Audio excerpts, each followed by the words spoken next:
ललिता के बाबूजी के ऊपर जौन खान दरोगा लाठी बरसवलन, वो सब इन करे मुखबरी के नतीजा रहले।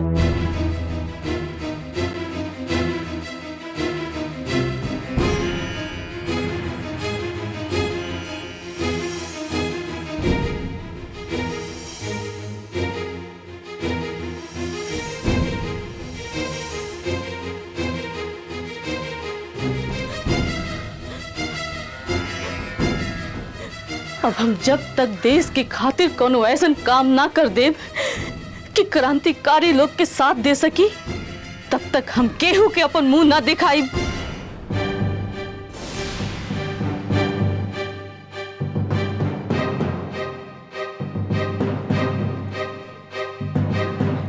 दुल्हन, हमरा के तोरा पर गर्व बा। तोरे जैसन औरत की वजह से ही हमार देश के आजादी मिली। तू धन्य बारू। तोरे नजर में देश के आजादी के सिवा केहू के महत्व नहीं खे।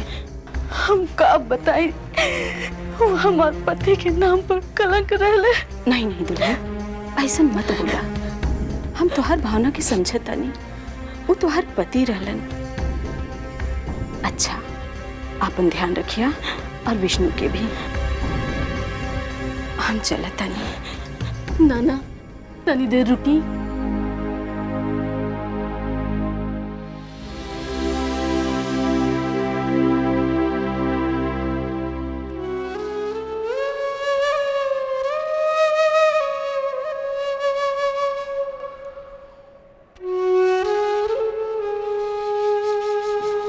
ये तीरथ के लाश के यहाँ कहाँ जरावला? गंगा किनारे नहीं? भैया, ये गंगा किनारे जलावे लायक ना रहना, यही जलावे लायक रहना। विष्णु, हम तारी भावनाओं का समझौता नहीं, बाकी हम का करती। तीरथ हमरे खातिर नासूर रहले। अगर ओकरा के ना मारल गईल होत तो हमनी के अंग्रेज सरकार के भेंट चढ़ा देत। तू सच कहा ताड़ा भैया, नासूर के जितना जल्दी खत्म कर दिया जाए उतने ठीक रहेला। विष्णु, तोहरा के तीरथ के मरले के दुख नहीं के का? ना भैया, हमरा के कोनो दुख नहीं। ऐसा देश के गद्दार के ऐसने सजा मिले के चाहिए, और हम तक कहत बानी यहू से भयानक सजा मिले के चाहिए। कुकुर से भी बदतर मौत सड़ सड़ के मरे के चाहिए। तो चिंता मत करे विष्णु, हम तोरा संगे बानी। आधी रात की भी जरूरत पड़ी तो याद करिए हम उनकी। ठीक बा भैया, जब ले हमारा देश आजाद ना हो जाए हमनी के अपन जंग बंद ना कइल जाई। जे भी गद्दार हमनी से गद्दारी करी ओके यह सजा दिहल जाई।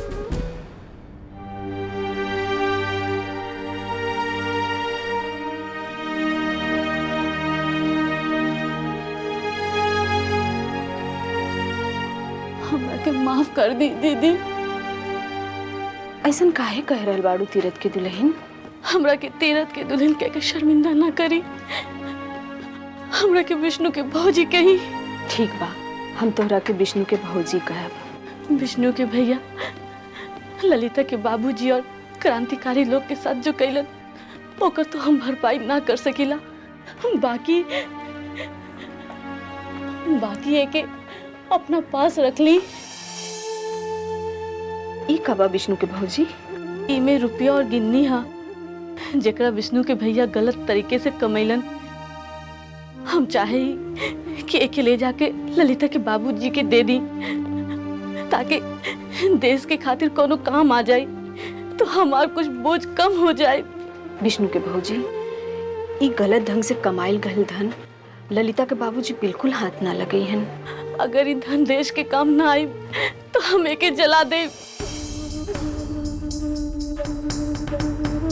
तोहार धन जौन मर्जी उ करा, बाकी हम ललिता के बाबूजी के जानी ला, वो तो ऐसा धन के हाथों ना लगे हैं। अच्छा, हम चलता नहीं। ठीक बिया, बाकी रहुआ हमरा के पूछ के बताई।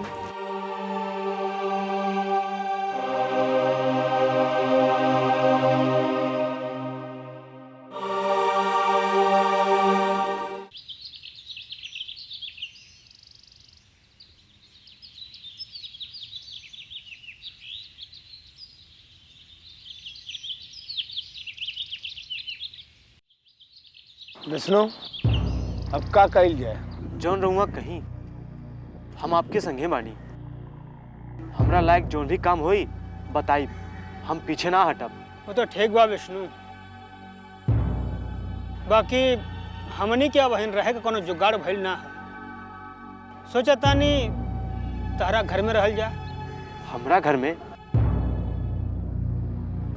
में रहे में कोनो मुश्किल ना बा। बाकी कहते कहते रुक काहे गइला? रुक ऐसे गली भैया, आप लोगन के हमरा घर में बड़ खतरा बा। काहे कि आप लोगन के ना मालूम होई, राम भुवन खान दरोगा के मुखबिर हा और उनकर नजर हमरे घर पे 24 घंटा रहेला। अभी ससुरा सब पैसा के लालच में सब अंग्रेज सरकार का पालतू कुकुर बन जाले। मन तक करत है ना कि ससुर के सब का हाल तीरथ के जैसन करके ऊपर पहुंचा दे। अबैन खान दरोगा बड़ा होशियार बा। तीरथ के मरला के बाद वो बहुत बौखलाइल बा। हमारे एक भी कदम हमरा खातिर मुसीबत के पहाड़ बन सकेला। शंकर भैया सही कहा था वहाँ। ये समय हमने के कोनो भी काम सोच समझ के करे की जरूरत है। कैल का जाए हमरा तो कुछ समझ में ना आवत। ये ससुर राम भुवन भी पक्का कांग्रेसी लगेला। अरे तीरथ भी तो कांग्रेसी रहल। हमने के बीच में रह के हमने के मुंडी काटत रहे। आस्तीन के सांप। जब पता चलिए गई है तो कहा था राम भुवन के भी ठिकाने लगा ही दी। न रही बांस न बजी बांसुरी। अरे हम कहली ना सबके सजा मिली जे हमरे संगे गद्दारी करे। बाकी समय से पहले ना। अधीर मत बना भरत। यही खान चाहा था कि हमनी ओकरे मुखबिर पर वार करी और फंस जाई। राम भुवन के भी सजा दिहल जाई। बाकी अभी ना। समय देख के अभय रहे के बारे में सोचा। रहुआ लोग चिंता ना करी, अब इन कुछ दिन तक अपना के छुपा के रखी। हम उचित स्थान ढूंढ के आप लोगों के बताई। तो ठीक बा, हमरा के विश्वास बा कि तू जरूर कोई राह निकाल ले बा। ठीक है विष्णु, हमन के चल थी जा। हमन के लायक कोनो काम होखी तो बेहिचक बतैया, लेकिन देश के गद्दारन से होशियार रहिया और खासकर अपने लोगों से। वंदे मातरम। वंदे मातरम। आओ भैया।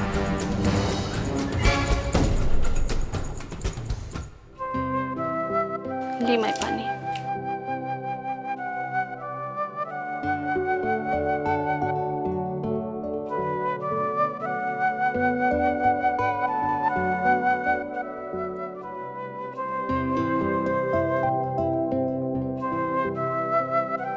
दुल्हन कौना सोच में डूबल बड़ू? कुछ नहीं माई, बस ये सोचतानी कि जिंदगी में कैसन कैसन मोड़ आ जाला कि हम सोच ही ना सकीला। का कइल जाई, यह जिंदगी के खेल है। अब देखी ना, भरल जवानी में पुष्पा विधवा हो गई। हाँ दुल्हन, कितना हट्टा कट्टा रहल तीरथ। केहू सोचतो रहे कि ओकरा साथे ई घटना घट जाई। बेचारी पुष्पा इतना कम उम्र में विधवा हो गई। भगवान ही जाने अब ओकर जिंदगी आगे कैसे कटी। का कइल जा सकेला माई, ये तो ऊपर वाला की मर्जी रहे। देवे वाला भी उहे बाड़न, लेवे वाला भी उहे बाड़न। हम सब तो उनकर हाथ के कठपुतली बानी। हाँ दुल्हन, ई तो हम जानते बानी, बाकी केहू अमर ना होला। ई तो अटल सत्य बा कि ए दुनिया में जे एक दिन आई ओकरा एक दिन ई दुनिया छोड़ के जा ही के पड़ी। हिले रोजी बहाने मौत आवेला। हाँ माई, यह सब तो हम समझावे की कोशिश कहनी है तीरथ की दुल्हन के, बाकी वो बेचारी के तो होश ही नहीं खे। दुल्हन, विधवा के दर्द का होला कोई हमरा से पूछे। इस जालिम समाज विधवा के इतना हीन दृष्टि से देखेला, ये हमरा से ज्यादा के बुझी। हाँ माई, एक औरत के ओकर सुहाग ही सब कुछ होला। बिना सुहाग के तो वो अधूरा बानी। दुल्हन, आते जाते तनी पुष्पा के यहाँ हो आइल करिया। आजकल बेचारी अकेले हो गई बिया, ओकरा सहारा के जरूरत बा। हाँ माई, चल जाए। बाकी हमार हिम्मत ना पड़ला ओकर सामना करे के। बेचारी सपनों में ना सोचली हुई कि ई आफत ओकरे ऊपर आई। देवी मैया शक्ति दे ओके ई कुल सहे के। अब तो सगरी जिम्मेदारी वो छोटका विष्णु पा आ गई। वो बेचारा तभी पढ़ते रहला। माई, ललिता के बाबूजी कहाँ गए बाड़न? कब ले आई? कुछ बता के गए बाड़न?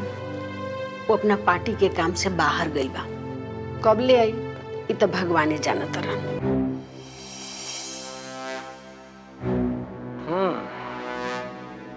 उनकी इतनी हिम्मत बढ़ गई कि उन्होंने तुम्हारे इन्फॉर्मर को मार दिया। और इतना ही नहीं, उसकी डेड बॉडी को तुम्हारे घर के सामने फेंकवा दिया और तुम हाथ पे हाथ रखकर बैठे रहे। नहीं जनाब, मैं हाथ पर हाथ रखकर नहीं बैठा हूं। Then what are you doing? हुजूर, मैंने अपने मुखबिर उनके पीछे लगा दिए हैं। आज नहीं तो कल वो लोग जरूर पकड़े जाएंगे। Nonsense. This is nonsense, Khan. Sorry sir. उनको अरेस्ट करने में जितना देर लगेगा उतना पुलिस का डर उनके दिल में कम होता जाएगा। आज एक इन्फॉर्मर मरा है, कल दूसरा, फिर तीसरा, फिर ये लोग पुलिस वालों को मारने लगेंगे। तुम्हारी वजह से पूरा पुलिस डिपार्टमेंट खतरे में पड़ गया है। अगर लोग पुलिस से डरना छोड़ देंगे तो हम इस कंट्री पर कैसे रूल करेंगे? हुजूर, मैं आपको यकीन दिलाता हूं ऐसा कुछ नहीं होगा। मैं उनके दिलों में बरतानिया सरकार का ऐसा डर भर दूंगा कि कोई भी आपके खिलाफ सर उठाने की हिम्मत तक नहीं करेगा। कब करोगे खान? When will you do? जब ब्रिटिश गवर्नमेंट का डर लोगों के दिलो दिमाग से निकल जाएगा तब कुछ करो खान, वरना हमको तुम्हारे खिलाफ कुछ करना होगा। हुजूर, आप मुझ पर यकीन रखिए, मैं सब ठीक कर दूंगा। मैं एक तीरथ की जगह 100 तीरथ पैदा कर दूंगा। खान, I'll give you one more chance. Within a month, Shankar और उसके साथियों को जिंदा या मुर्दा पकड़ो। जनाब, आप बेफिक्र रहें। आप देखें, मैं एक एक को चुन चुन कर मारूंगा। ओके खान, ओके। तुम कुछ भी करो, हमको पब्लिक में डर चाहिए ब्रिटिश गवर्नमेंट का, वरना तुम अपने ट्रांसफर के लिए तैयार हो। नहीं हुजूर, मैंने आपका नमक खाया है, मैं कहीं नहीं जाऊंगा। जाएंगे तो वो क्रांतिकारी, और अगर नहीं जाएंगे तो उन्हें बरतानिया सरकार का गुलाम बनकर ही रहना होगा। दोनों खान,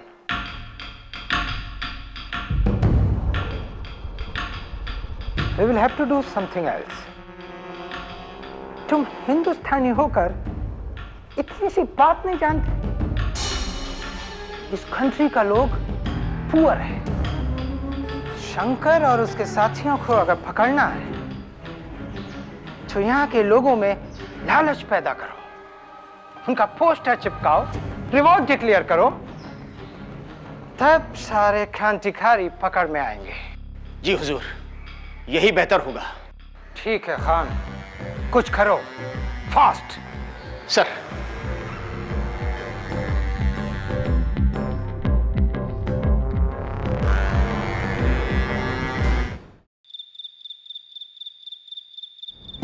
विष्णु भैया, ए विष्णु भैया।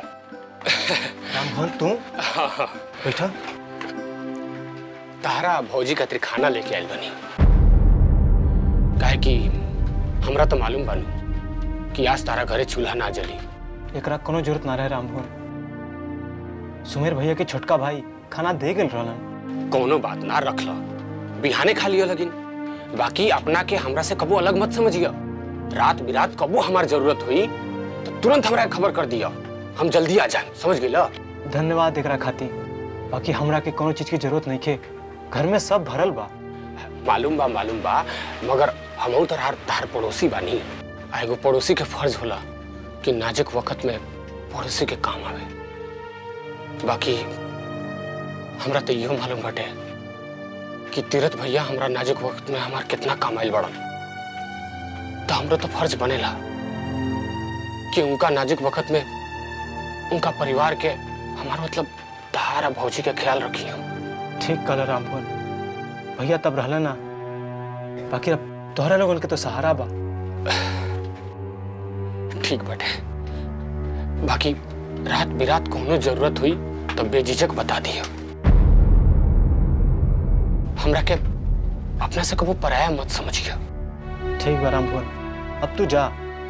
हमरा के कोनो जरूरत होई तो तोहरा के जरूर याद करब। वो सब तो ठीक बा विष्णु भैया, बाकी हमरा के एगो बात बताओ। पूछा। तीरथ भैया के कातिल के बारे में अभी कोनो पता चलल कि ना? जौना दिने वो कातिल ससुर हमरा के मिल जाई नु, ओकर तक गर्दने काट देम। बाकी तारा एगो बात मालूम बा? खान दरोगा तीरथ भैया के बहुत चाहत रहले। हमरा के सब मालूम बा रामभुवन, खान दरोगा भैया के कितना चाहत रहले सब मालूम बा। अरे सब ससुरे खाली मतलब के यार हम।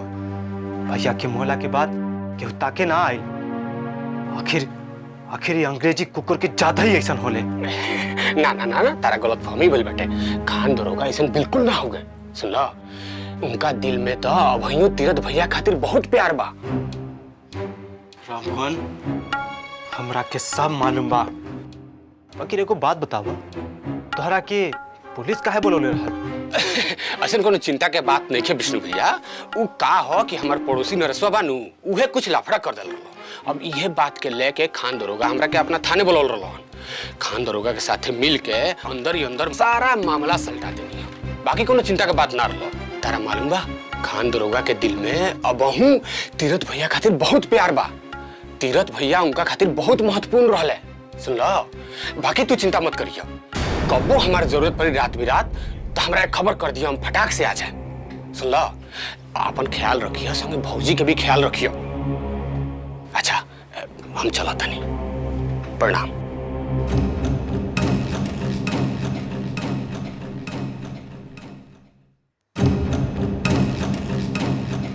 रामभुवन, तोहरा ही खाना खैला के बदला में हमन के भूखों मर गई पसंद बा। गद्दार, देशद्रोही कहीं के।